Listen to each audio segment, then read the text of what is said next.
Hi, honey, what you need today? Can I get my nails done? Okay, honey, do you like pedicure too?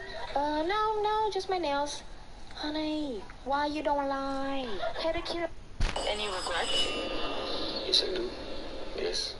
If I could take things back, I would. Death row inmates are given one last opportunity to say their final words. This opportunity is usually given at the absolute last minute before the prisoner is executed. So here's the top 10 scary last words from Prison Inmates Part 3. If you guys missed Part 2, you guys can click right over here. How's it going, YouTube? I'm your host for this one, Landon Dallansing, and thank you guys so much for tuning in. And if you guys aren't already subscribed here, what the heck are you guys waiting for? We're on the road to 5 mil. Can we do it? Make sure you guys hit the subscribe button with the bell notification up. As soon as we make a video, you guys will be notified right away. Alright, let's get this creepy list started. In at number 10 with Gary Gilmore. During a robbery, Gilmore shot a man twice in the head, even though he was to rob a motel, and he ended up fatally shooting the manager in the head. He confessed to the police that he killed 2 people in cold blood, but he was only tried for one of the murders because there wasn't enough physical evidence against him for the other murder. I mean, what the heck? If someone admits to a crime, isn't that enough? Well, the judge sentenced him to a death penalty, and he had a choice of being executed by hanging or shot by a firing squad. I guess he's a fan of irony because he chose to get killed by a firing squad. And his infamous last words were, "Let's do it." Those definitely wouldn't be my final words. I'd probably be screaming. I think Nike must have been inspired by his final last words. Let's do it. Climbing up this list, and at number 9, we're talking about Erskine Childers. Now, I know what you guys must be thinking. Everyone on this list must have committed a horrible crime in order to get the death penalty. Well, he might be our one exception to this rule. Childers was actually an Irish author who wrote a lot of successful novels, but he also had a little bit of a dark side. He would smuggle guns into Ireland with his sailing yacht until he was caught and sentenced to death. I mean, this seems pretty harsh, but this was during the late 1800s. But what makes things even worse, he filed an appeal, and it was pending when they executed him, which is highly illegal today. So before he was executed by a firing squad, he said, "Take a step forward, lads. It will be easier that way." I don't blame him for being bitter. I think this was a pretty cruel and unusual punishment for his crime. Number 8, we have Jimmy Glass, who said, "I'd rather be fishing." Yeah, no shit. I think I'd rather be in a cave of sleeping grizzly bears or at a One Direction concert about to die. It's like Jimmy doesn't really give a shit that he's about to die. I think he must have come to terms with his death because those definitely aren't inspiring or moving last words. I wonder what he picked to be engraved on his tombstone. "I'd rather be alive." But before you start feeling sorry for him, just know that he was a convicted murderer, so he had it coming. John Avalos Alba brings us to number 7. He was handed down the death penalty for fatally shooting his wife while he was out on bail for a child molestation charge. He was finally executed by lethal injection on May 25th, 2010. I read the judge who said his bail was feeling really guilty for not setting it higher. So for his final statement on Earth, he said, "This airy lying." Okay, Warden, let's do it. I love ya. I can taste it already. I'm starting to go. I mean, that just gives me chills. I read that you can feel the cold rush of the lethal injection piercing through your veins. Probably the worst feeling ever. And of course, it's the last feeling ever. I don't know whether or not that's true, but I guess I don't care to know. And now, in at our number 6 spot, we have a really odd last words. James French was a convicted murderer, and he was actually the last person to be executed under Oklahoma's death penalty. He was a pretty violent man. He was already convicted to life in prison for murdering a man who had picked him up from hitchhiking, but he had the desire to die. So that's when he brutally murdered his cellmate in order to get the death penalty. As soon as he was prepped to be executed by the electric chair, he came up with these infamous last words. How's this for a headline? French fries. Do you guys get it? His last name was French, and he was about to get fried by the electric chair. I know I shouldn't be laughing, but it's a little clever. From one scary but clever final statement to another, and at number 5 is George Apple. He said, "Well, gentlemen, you are about to see a baked apple." I would like to think I was given the opportunity for a final statement. I would say something clever like this, but it's also pretty morbid if you think about it. So actually, maybe I would use the opportunity to to say something wise? Well, thankfully, I don't really have to think about it because I don't intend to ever be on death row. But anyways, George Apple was originally sentenced to death for committing an evil murder, so I guess he had it coming. Now, number 4 brings us to John Rook. In 1980, he kidnapped a 25-year-old nurse in a parking lot where she worked. She was taken to an empty field where she was abused and murdered by Rook. After the killing, he ran her body over with his car. I mean, wow, was that even necessary?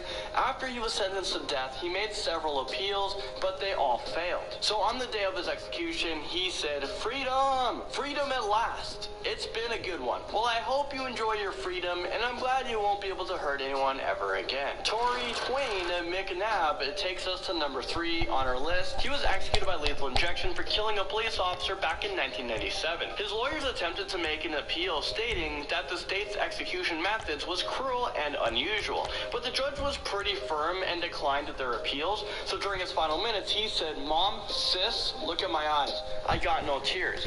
I am unafraid. To the state of Alabama, I hate you. I hate you. I hate you." And as the procedure began, he raised his middle finger to the police officers, and he actually died in that position. I mean, wow, what an honorable way to go.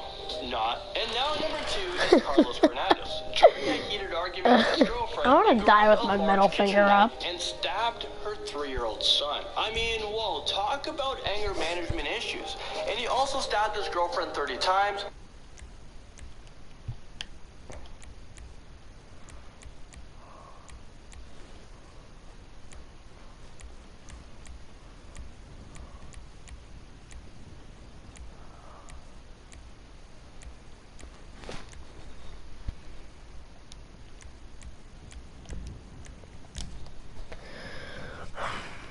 I've never used the rocket Voltic, so I don't know how to go.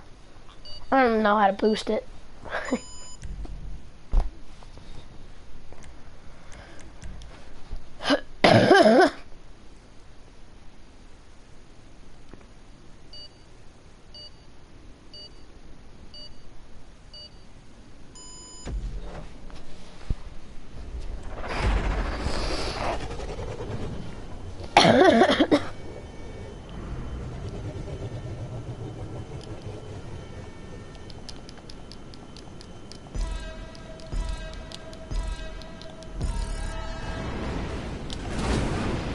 Oh, Jesus.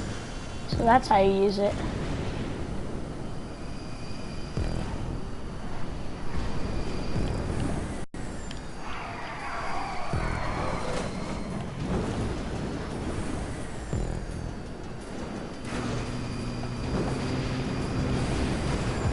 No, I hate you. Bye, kids.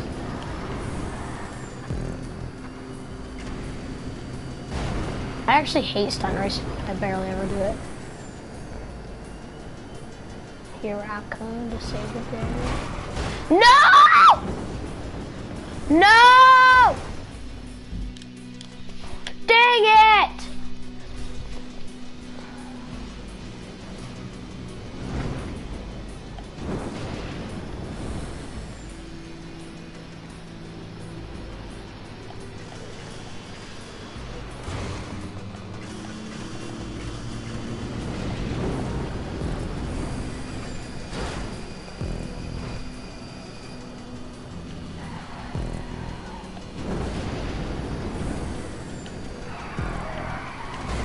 Oh my God.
What?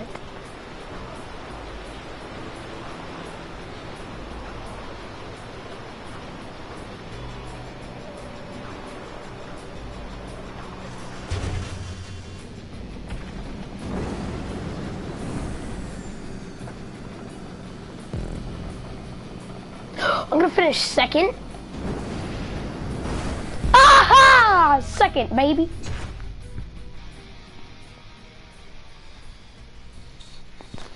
That's what I'm talking about. That's what I'm talking about. You can spin me out and everything and I'll still beat you.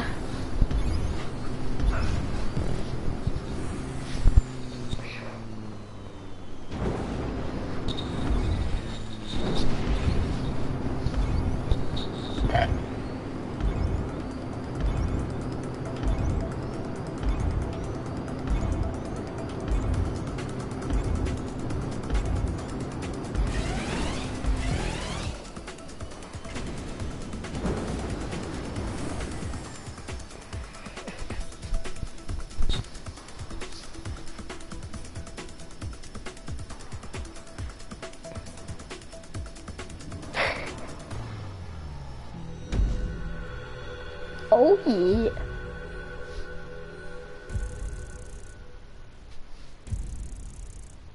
$11,000, bro. Oof.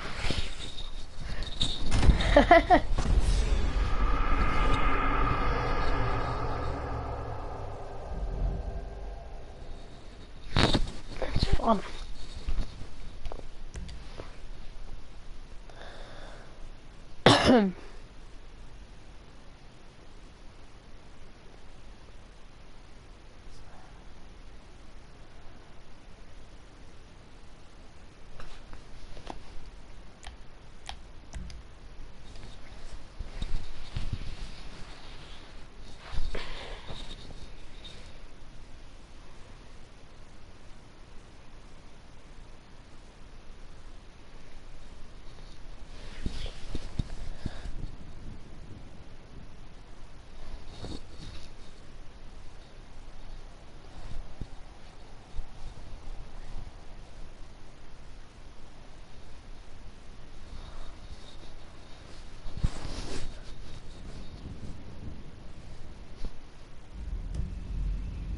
Oh God, no, I'm not playing this.